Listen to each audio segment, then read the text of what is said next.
আমার চোখে দেখা নারীদের মধ্যে সবথেকে তুমি বেশি সুন্দরী।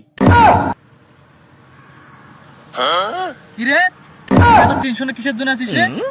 আরে আর কইস না, গতবার বউক মেসেজ লিখিয়ে পশ্চিম বিপদত। কিসের মেসেজ? ওই মেসেজটা ছিল কি, ওই যে 14 ফেব্রুয়ারি লেখানো বিশ্ব ভালোবাসা দিবস, এখন বউক ভালোবাসা দিয়ে মেসেজ হয়ে গেছে ভুল। কিন্তু বাড়ির যে দেখো যে বউ ঝাঁটা ধরি আছে। ধরা ধরে আছে কেন? এটাই তো টেনশনের বিষয়। আমার চোখে দেখা যতগুলো নারী আছে সব থেকে তুমি সব থেকে বেশি সুন্দরী। ভালো কথা লিখছিল। এখন ওই জায়গাটা চোখের জায়গা চোখে না দেখিয়া আমার বানানো হয়ে গেছে চোখে দেখা। তার মানে এই যে মেসেজ ভুল বোঝাবুঝির জন্য খুব টেনশনে আছিস। হ্যাঁ, ওটা হয়েছিল কি যে আমার চোখে দেখা নারীদের মধ্যে সব থেকে তুমি বেশি সুন্দরী। তার মানে সব নারী থেকে দেখছিস আর তোমার তো খাবো বইয়ের হাতে।